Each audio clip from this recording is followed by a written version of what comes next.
주님의 이름으로 축복하고 사랑합니다. 우리 앞뒤 좌우에 계신 분들에게 다시 한번 인사하시겠습니까? 사랑합니다. 축복합니다.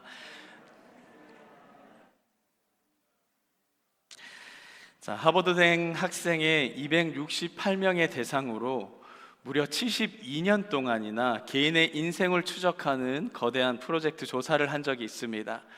이가 얼마나 대단한 조사였냐 하면 한 사람의 삶에 행복이 어디에서 오는가라고 하는 이 연구를 하기 위해서 각 사람들의 72년 동안이나 추적을 하며 조사를 했다고 합니다. 그들 중에 연방 상원의원에 도전했던 사람이 4명이나 있었고, 그리고 미국의 35대 대통령이었던 존 F 케네디도 그 중에 한 사람이었습니다. 검사 중에 20여 명이 심각한 정신질환을 호소했다고 하기도 하고, 또한 50세가 될 무렵에 검사 대상의 3분의 1 이상이 우울증이나 조울증과 같은 정신적인 이상의 현상을 알아쓴 적이 있다라고 이야기를 했습니다. 이 연구를 주도했던 하버드 대학의 조지 베일런트 교수가 결론을 이렇게 냈습니다. 돈이나 권력이나 명예나 지적인 능력이 사람의 행복을 가져다 주지는 못한다. 그리고 행복에 가장 큰 영향을 미치는 것은 결국에는 인간관계이고, 행복은 결국 사람과의 사랑함에 달려 있다라고 이 교수가 결론을 냈습니다. 여러분, 어떻게 이 말에 대해서 동의하십니까? 여러분, 그만큼 우리는 인간관계가 너무나도 중요한 겁니다. 인간관계가 행복하면은요, 거기가 어디든 그곳은 곧 천국과 같이 되고요, 관계가 불행하면은 아무리 좋은 곳에 내가 살고 또한 맛있는 밥을 먹는다 할지라도 거기는 지옥과도 같은 곳이 되어버리는 겁니다. 그래서 사실 천국은 우리 주변에 있는 것이고요, 또한 우리의 삶에 하나님의 나라가 이루어질 수 있다라고 여러분들에게 말씀을 드리는 것입니다. 여러분, 이 말은요, 다르게 얘기하면 천국을 이야기하는 교회일지를 몰라도 잘못하면 이 교회 또한 지옥이 될 수 있다라고 하는 그런 무서운 말씀인 겁니다. 여러분, 근데 살아보니까 어떻습니까? 다양한 사람들이 모여서 행복하고 원만한 관계를 이루며 살아간다라는 것, 여러분, 이거 생각보다 만만치 않습니다. 너무나도 어렵습니다. 그것은 정말 이제 어려운 일이고 힘든 일인 겁니다. 여러 가지 문제로 인하여서 서로에게 실망을 하기도 하고 피차간에 상처를 주는 일들이 참으로 많이 일어나죠. 뜨겁게 사랑해서 한평생 같이 함께 잘 살아보자라고 약속을 했던 부부조차도 관계에 문제가 생기면 그 가정이 곧 지옥과 같이 되는 것이고요, 형제간에도 또한 얼굴도 안 보는 사람 참 많고, 또한 부모 자식 간에 영 끊는 사람들도 참 많이 봤습니다. 심지어 자기 자신을 미워하는 사람들 또한 많이 봤지요. 그런데 교회라고 해서 오죽하겠냐라는 겁니다. 피 한 방울 섞이지 않았는데요, 또 우리는 혈연 관계도 아닌데 이 교회가 관계의 문제가 없을 수가 없다라고 하는 말씀을 드리는 겁니다. 성경에서도 보면 이러한 이야기가 너무나도 많이 등장을 합니다. 아담과 하와의 부부는 서로에게 책임을 전가하며 하나님 앞에 고소고발하는 사건이 일어나고, 가인과 아벨은 그의 형제들은 어땠습니까? 형이 동생을 죽여버렸습니다. 정말 잔인하게 죽이는 사건이 일어나게 됐습니다. 아브라함과 롯도 갈등 속에 있었고, 에서와 야곱은요, 뿐만 아니라 저는 이 사람들이 최고인 것 같은데 요셉과 그의 형제들은요, 그의 갈등 속에서 형이들이 이 요셉을 팔아버리죠. 지금의 말로 인신매매를 해버렸습니다. 바나바와 바울 같은 성경의 선배들은 어떻습니까? 작은 견해의 차이 하나로 자신들의 전도 여행과 그리고 선교 여행 중에 헤어지는 그런 불상사가 일어나기도 됐습니다. 오늘의 본문에 보면 빌립보 교회의 유오디아와 순두계라고 하는 두 사회에, 이 여성도 사이에 갈등이 일어났습니다. 문제가 있었던 거죠. 여러분, 이러면 교회가 참 어려워집니다. 은혜가 안 된다라는 말씀입니다. 참 속 시끄럽죠. 교회 갈 맛이 안 나는 겁니다. 다들 아마 이러한 비슷한 경험들이 다 있을 겁니다. 저 포함해서요. 가정에서든 직장에서든 교회에서든 그 어떠한 관계이든 간에 서로의 이 마음이 맞지 않고 생각이 다른 사람과 함께 살아간다라는 것은요, 너무너무 어려운 일이라는 것입니다. 그래서 제가 한 사이트에서 이렇게 검색을 해봤습니다. 검색 사이트에서 나와 생각이 다른 사람과 함께 살아가는 법을 쳤는데 이와 비슷한 글들이 참 많이 나오더라고요. 그에 대한 댓글들이 뭐라고 얘기하는 줄 압니까? 대부분의 사람들이 이렇게 얘기합니다. 안 보면 되잖아. 또 다르게 어떤 사람은 무시해. 당한 만큼 갚아줘야지. 복수해버려. 여러분, 이게 바로 세상 사람들의 방식이더라는 거지요. 무시하면 되고요, 안 보면 되고, 당한 만큼 갚아주면 되고, 복수하면 되고. 여러분, 이게 정답이냐라는 겁니다. 이게 최선이냐라는 겁니다. 그게 정말로 하나님의 뜻이냐고 여러분들에게 묻고 싶습니다. 안 보고 무시하고 받은 만큼 되갚아주고 그렇게 복수를 해도 솔직히 우리의 마음의 한구석은 좀 불안함이 있잖아요. 찝찝하잖아요. 이게 무슨 말입니까? 이게 정답이 아니라고 하는 이야기입니다. 이게 하나님의 뜻이 아니라고 말씀을 드리는 겁니다. 여러분, 오늘의 말씀에 한번 귀를 기울일 수 있길 바랍니다. 생각이 나와 다른 사람들과 함께 신앙생활을 할 수 있는 방법이 뭘까? 제가 사실 이 오늘의 본문의 말씀은 4달 전에 준비를 했었습니다. 심각한 고민을 갖고 찾아와서 어떤 분이 그런 이야기들을 하셨었어요. 이 말씀을 그 얘기를 듣고 곰곰이 묵상하면서 준비했던 말씀입니다. 4달이 지난 지금에서야 여러분들에게 함께 이 말씀을 나눕니다. 저는 오늘 여러분들의 이 삶이요, 여러분들의 관계 속에서 좀 더 여러분들의 마음이 천국이 되었으면 좋겠습니다. 그러기를 예수님의 이름으로 축복합니다. 자, 오늘의 말씀을 빌어서 여러분들의 삶의 관계 속에서 천국을 이루기 위해서 우리는 3가지를 한번 나누어 봤으면 좋겠습니다. 가장 먼저는요, 여러분 한번 따라 하시겠습니까? 같은 마음을 갖자. 자, 같은 마음을 갖자입니다. 2절의 말씀 한번 우리 다 같이 한번 읽어보시죠. 함께 읽겠습니다. 시작. 내가 유오디아를 권하고 순두개를 권하노니 주 안에서 같은 마음을 품으라. 여러분, 주 안에서 같은 마음을 품어라고 사도 바울은 여러분들에게 도전을 하고 있는 겁니다. 정확하게 말씀을 드리면은 주 안에서 같은 마음, 같은 목적을 가지라고 도전을 하는 겁니다. 이 부분에 대해서는 우리 빌립보서를 보면 계속적으로 반복하며 이야기하고 있습니다. 1장에 보니까 1장 27절의 말씀에 이렇게 말씀합니다. 오직 너희는 그리스도의 복음을 합당하게 생활하라. 이는 내가 너희에게 보나 떠나 있으나 너희가 한 마음으로 사서, 옛날 성경에는 일심으로 사서 한 뜻으로 복음의 신앙을 위해서 협력하라라고 말씀을 하고 있는 겁니다. 또 2장 2절에는 말씀에 뭐라고 얘기하냐? 마음을 같이 하여서 같은 사랑을 가지고 뜻을 합하여 한 마음을 품으라라고 말씀합니다. 여러분, 이 말씀을 한번 가만히 보니까요, 성도에게는 하나가 되어야 될 하나의 큰 뜻이 있다라고 우리에게 말씀하고 있는 것입니다. 그래서 내 기분, 내 감정은 좀 내려놓고 하나님의 목적을 위하여서 한 마음을 품을 것을 그런 사람이 우리 그리스도인이 아니냐라고 질문을 하고 있는 것입니다. 여러분, 근데 이게 우리에게는 너무나도 힘들다라는 거예요. 너무나도 안 되는 거예요. 내 기분, 내 감정으로 때로는요, 여러분, 하나님의 뜻을 거스르기도 하고요, 가로막는 하나님의 일을 방해해버리는 그런 사람들이 되더라는 겁니다. 이거 여러분 굉장히 중요한 말씀입니다. 어떻게 각자가 다 다른 삶을 살아가는데 어떻게 똑같은 생각과 똑같은 마음과 똑같은 정치적인 성향을 가지고 살아가냐라는 겁니다. 그런데 그것 때문에 하나님의 뜻이 가로막히고요, 하나님의 사역을 방해하자 말자라고 하는 사도 바울의 말씀이 오늘의 이 말씀인 겁니다. 결론적으로 여러분, 교회 안에서 왜 다투고 왜 싸웁니까? 여러분, 왜 싸우고 계세요? 저 포함요. 큰 눈으로 바라보지 못해서 그런 겁니다. 인간적인 좁은 마음과 이 좁은 눈으로 우리가 세상을 바라보다 보니까 결국에는 하나님이 안 보이더라는 거죠. 나라고 하는 이 범위 안에서 벗어나지 못하는 겁니다. 그래서 하나님의 그 큰 뜻, 하나님의 대의를 우리가 보지 못하게 되며 살아가게 되더라는 거지요. 성도는요, 여러분, 하나님의 뜻과 하나님의 나라의 측면에서 넓게 바라볼 줄 알아야 되는 겁니다. 여러분, 우리가 왜 교회를 다니고 신앙생활을 합니까? 나를 위해서가 아니잖아요. 하나님을 위해서잖아요.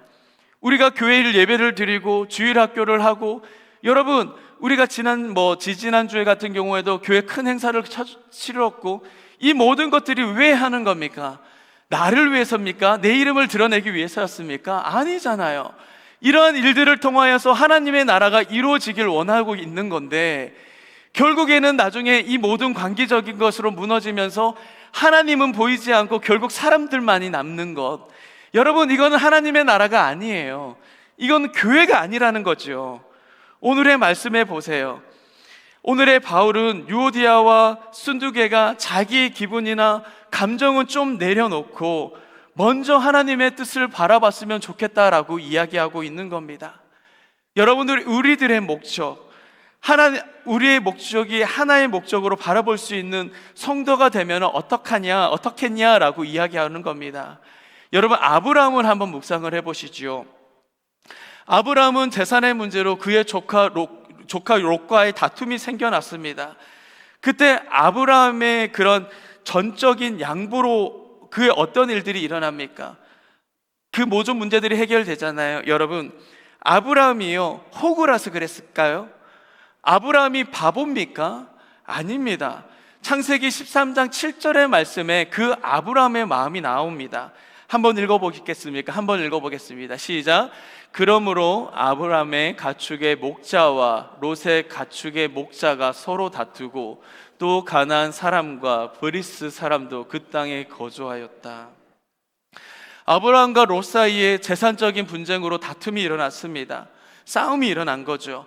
그런데 보세요. 거기에 누가 살았는지. 가나안의 원주민이었던 브리스 사람도 그 땅 가운데 살고 있었고, 또 다른 가나안 사람들이 이 아브라함과 함께 같이 살고 있었던 겁니다. 아브라함이 다투다 보니까, 싸우다 보니까 어떻게 생각한 줄 아십니까? 정말 이거는 하나님께 영광이 안 되겠다. 여러분, 이렇게 생각을 한 겁니다. 하나님을 모르는 저 사람들한테 우리가 이렇게 다투는 모습을 보이면은 하나님의 그 이름에 먹칠하겠다 라고 아브라함은 생각을 하게 된 것입니다. 그래서 아브라함은 전적으로 자기의 이권을 내려놓은 겁니다. 내 감정, 내 생각 내려놓고 롯에게 먼저 우선권을 다 주어버립니다. 양보하는 일이 생겨나게 되는 거죠. 사랑하는 여러분, 막상 감정적으로 마음이 상하면은요, 우리는 사실 하나님이 안 보입니다. 하나님의 뜻이 안 보이고 또 하나님의 영광 따위는 관심이 없게 되어버리는 겁니다. 저 사람이 왜 나를 무시하지? 저 사람이 왜 나를 우습게 여기지? 저 사람은 왜 나한테 이런 얘기를 할까? 여러분, 나와 생각이 다르고 이권에서 우선이 되려고 하는 이 마음들이 크게 되면은요, 내 감정이, 기분이 먼저가 되기 시작하고 하나님은 결국 안 보이게 되는 것입니다. 그러면은 여러분, 그리스도인이라면, 진짜 내가 그리스도인의 신앙을 갖고 있는 사람이라면 어디까지 돼야 되느냐라고 하는 말입니다. 우리의 믿음과 우리의 신앙이요, 어떤 상황, 다툼이든 내 이권이 담겨 있던 만든 내 기분과 감정과 상관없이 하나님을 먼저 볼 수 있는 사람이 바로 저와 여러분들이 되어야 된다라는 말입니다. 여러분, 사도 바울이 바로 그 얘기를 하고 있는 것입니다. 바울은요, 그때 하나님을 볼 줄 아는 사람이 진정 큰 사람이고, 그게 진정 하나님이 원하시는 성도의 모습이라고 이야기하고 있는 겁니다. 정말 하나님을 볼 수 있는 영안이 열리기를 간절히 바라고 오늘 이곳에서 좀 더 풀고 회개하고 용납하며 사랑할 줄 아는 하나님의 성도들이 이 시간 가운데 일어날 수 있기를 예수님의 이름으로 축복합니다. 두 번째, 우리와 생각이 다른 사람과 함께 신앙생활을 할 수 있는 방법은요, 바로 관용입니다. 관용. 5절의 말씀 한번 보시죠.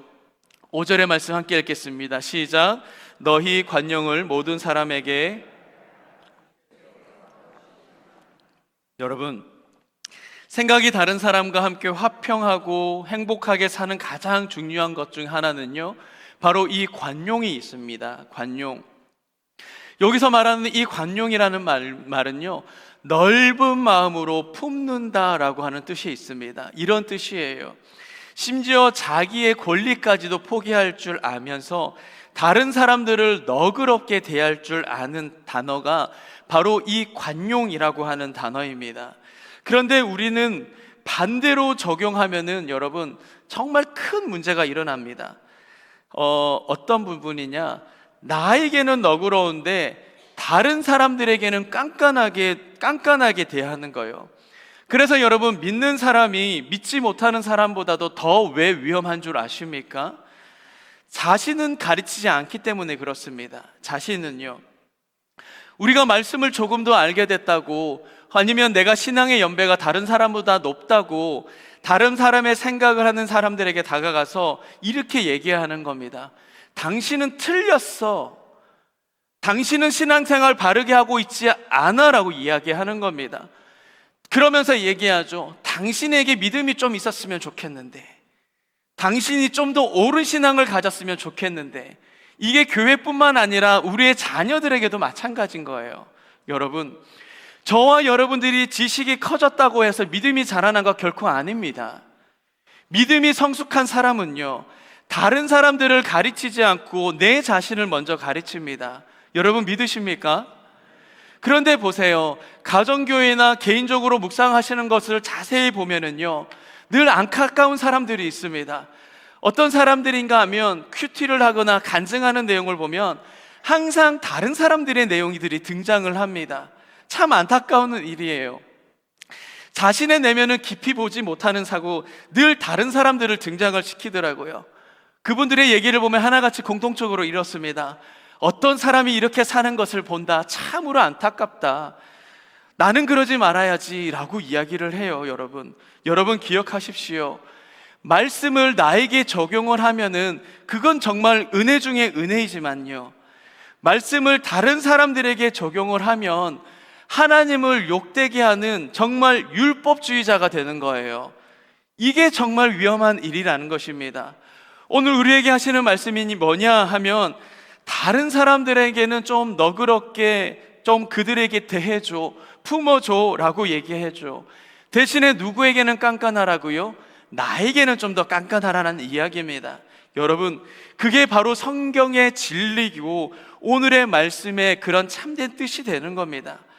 남의 결점에 대해서 인자한 태도, 남의 그 약점과 남의 그런 부족함에 대해서는 내가 좀 인정할 줄 알고 품어줄 줄 아는 그런 모습, 그것이 곧 관용의 자세라는 겁니다.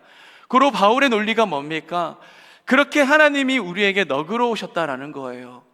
여러분, 내가 그 큰 잘못을 하더라도 그 인자한 태도로 나를 받아주신 것이 바로 하나님이 저와 여러분들을 향해 바라보셨던, 품으셨던 이 마음, 이 관용이라는 겁니다.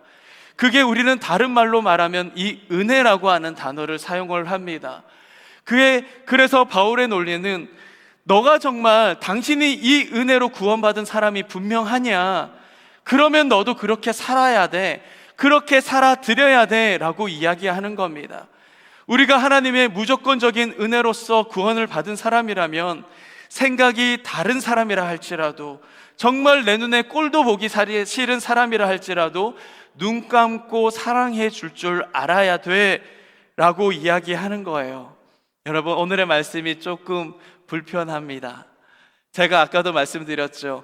4달 전에 준비한 건데 매주마다 이때는 해야지 하면서 제가 그런 일들이 걸리더라고요. 내가 솔직히 이분들 앞에 이렇게 얘기할 수 있는 사람이 깜냥이 되냐, 제가 스스로 이 말씀에 대해서 제가 허용이 안 돼서 여러분들에게 말씀을 못 드렸던 내용입니다. 나조차도 그렇게 못했으니까. 여러분, 하지만 이 불편한 마음을 가지고 이 내 4개월 동안 묵어놨던 말씀을 가지고 나오는 이유는, 여러분, 분명하게 우리 교회에 이 말씀이 정말로 필요해서예요. 좀 무겁죠.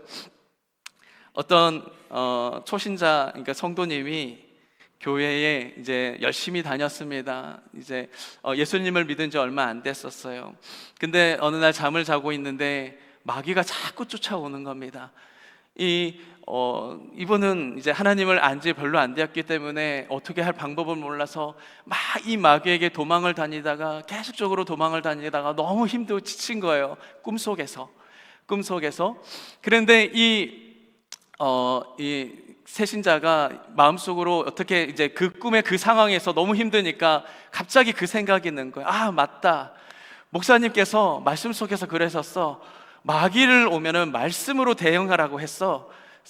그리고 그 꿈에서 그렇게 생각을 하고 이 마귀에게 뒤를 딱 돌아서 그렇게 얘기를 했습니다. 당신은 사랑받기 위해 태어난 사람. 무슨 말인지 모르시겠습니까? 근데 마귀가 그 말을 듣고 나서 뭐라고 한 줄 알아요? 감사해요. 깨닫지 못했었는데. 여러분, 사랑은 마귀조차 변화시키는 겁니다. 여러분, 베드로가요 예수님께 묻습니다. 예수님, 형제가 내게 죄를 범하였다면 나는 몇 번이나 용서를 해야 할까요? 이 질문에서 우리말로 하면 이겁니다. 예수님, 정말 제 눈에 꼴도 보기 싫은 사람 하나 있거든요. 예수님, 이거 어떻게 할까요? 라고 물었습니다. 그런데 이런 뜻입니다. 그때 예수님이 뭐라고 대답을 하셨냐면은 7번뿐만 아니라 이 7번을 70번까지 용서해 라고 베드로에게 얘기했어요. 여기서부터 베드로의 표정이 별로입니다. 좀 일그러졌던 모양이에요. 아마 베드로는 예수님, 왜 나만 자꾸 용서하라고 하나요? 저 사람은 어떻게 안 돼요? 그런 생각을 갖고 있었던 것 같아요. 그때 예수님이 1만 달란트의 비유를 말씀을 하셨습니다. 어떤 신하가 10,000달란트 빚진 사람을 왕에게도 데리고 왔습니다. 이 10,000달란트라고 얘기하면 우리 돈으로 얼마인 줄 아십니까, 여러분?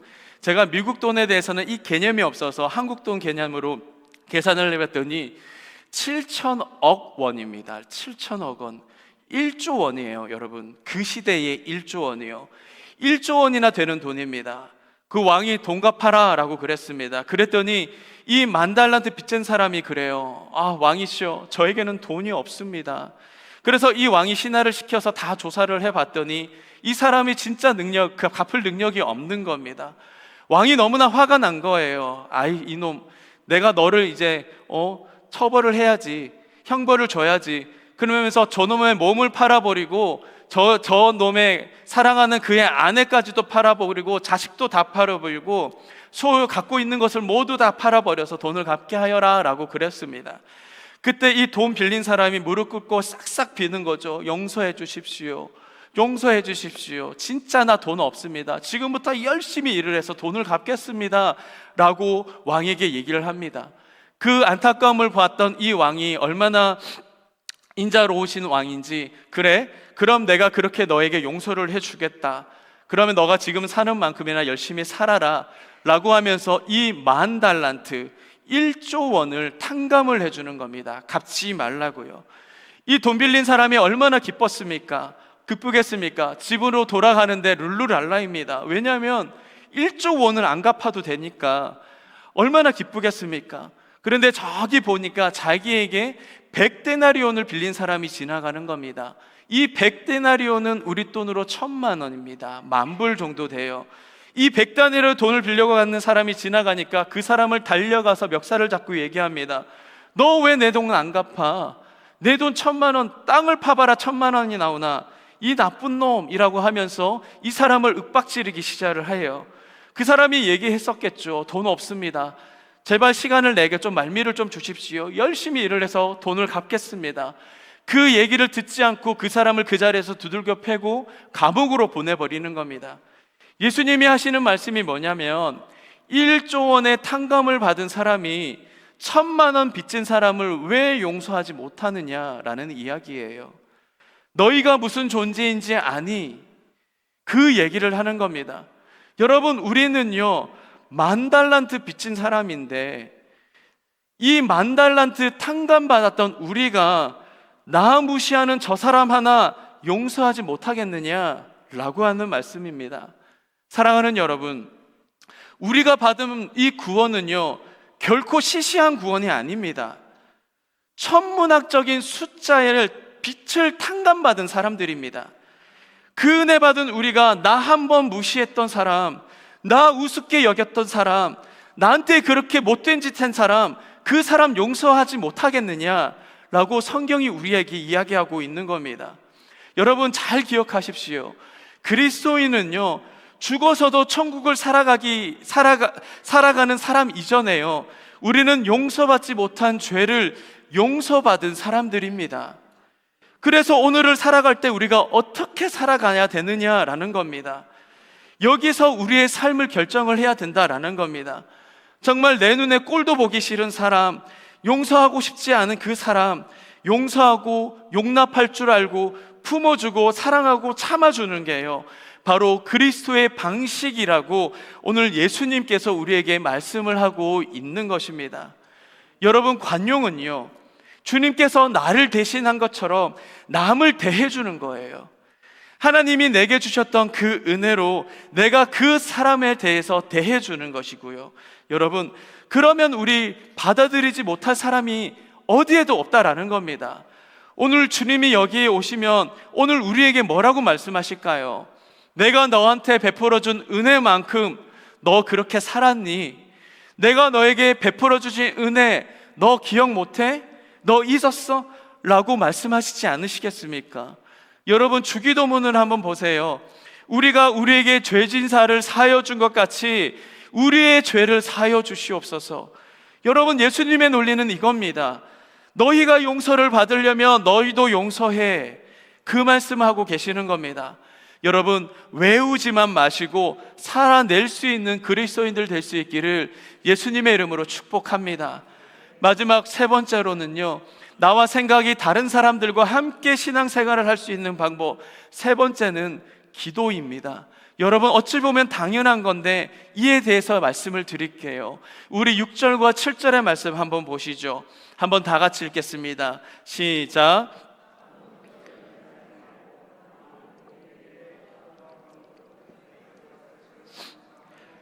그리하면 모든 지각에 뛰어난 하나님의 평강이 그리스도 예수 안에서 너희의 마음과 생각을 지키시리라. 여러분, 신앙생활을 하면서 기도만큼 중요한 게 뭐가 있냐라는 말입니다. 여러분, 우리가 얼마나 많은 문제를 갖고 살아가고 있습니까? 우리 성도들을 만나보면은 근심 걱정 없는 사람 아무도 없습니다. 각자의 삶의 사연들이 있으시고요, 그리고 또 어려움들이 분명하게 있으십니다.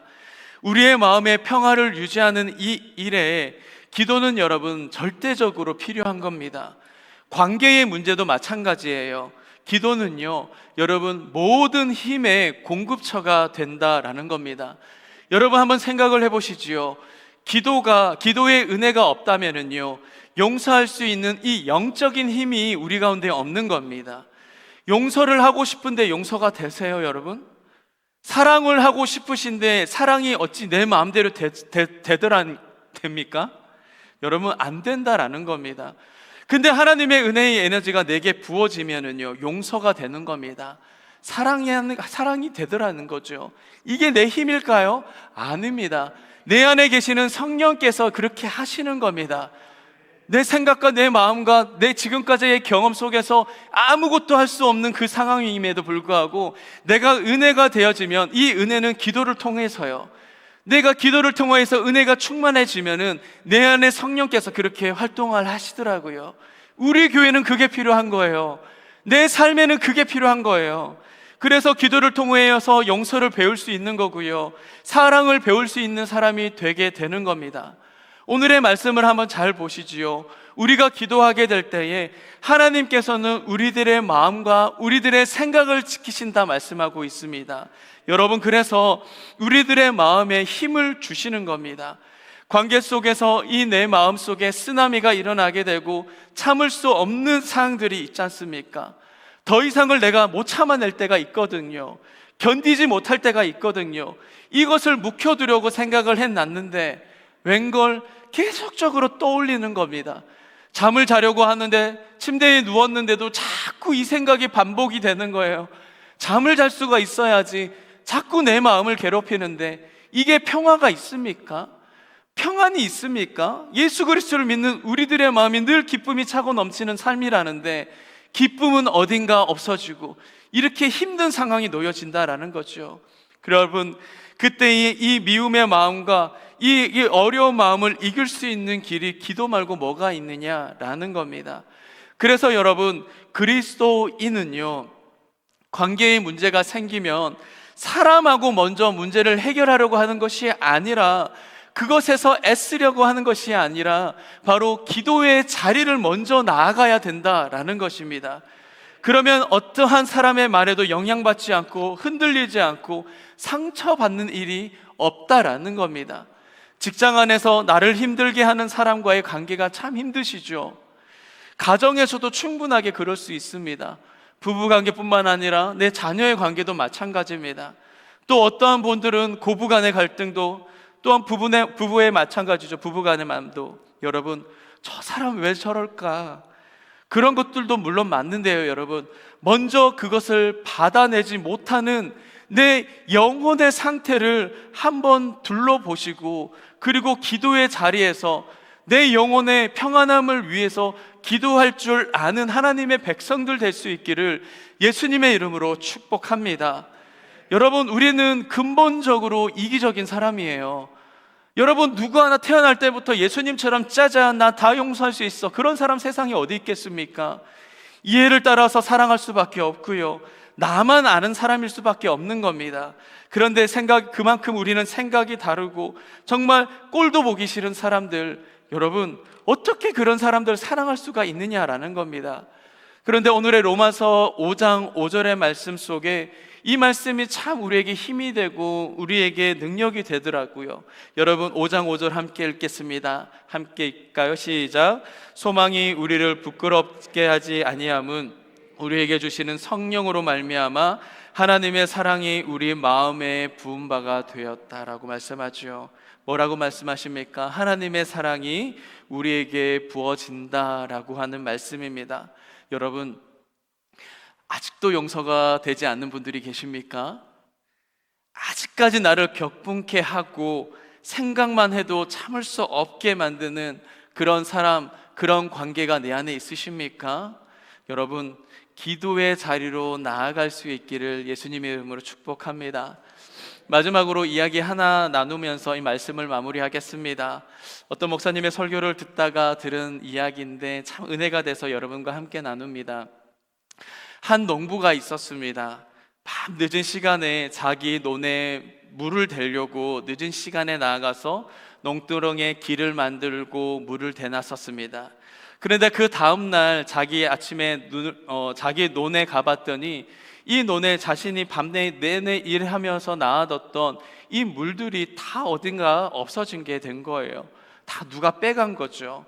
옛날에 농사를 지을 때는 지금처럼 저수지나 댐이 발전되지 않아서 비가 오면 이 물을 모아놔야 됐었습니다. 그게 낮이든 밤이든 간에 이만큼 이 물이라는 것은 참으로 중요했는데요. 그래서 밤잠 못 자면서 물을 대놨는데 누가 얌체처럼 이렇게 자꾸 물을 빼가게 되는 거예요. 그 다음날 또 물을 대놨는데 또 누가 빼간 겁니다. 며칠 그렇게 쏙쏙 얌체처럼 빼가게 된 거죠. 심적으로는 드는 사람이 있는데, 그래서 하나님 앞에서 기도를 했습니다. 하나님이 뭐라고 응답하셨냐? 덮으라는 거예요. 용서하라는 거예요. 그래서 이분이 그렇게 하기로 마음 먹었습니다. 분명하게 근데 마음을 먹었는데 눈만 감으면은 자꾸 이 일들이 생각이 나는 거예요. 마음의 평강이 없는 겁니다. 안 되겠다 싶어서 그 교회의 목사님을 찾아갔습니다. 목사님, 제가 그 사람을 복수를 한 적도 없고요, 보복도 한 적도 없는데 나는 용서를 하려고 내 마음으로는 덮었는데 근데 내 마음에 평강이 없습니다. 목사님, 마음의 평화가 찾아오지 않습니다 라고 이렇게 얘기를 했습니다. 그때 이 목사님께서 뭐라고 말씀하신 줄 아십니까? 정말 이 말씀이 참 마음에 와닿았었습니다. 그 목사님께서 뭐라고 말씀하셨냐? 집사님, 그분의 논에 집사님께서 직접 물을 대어주세요. 그러면 이 집사님의 마음에 평화가 찾아올 거예요 라고 이야기를 했습니다.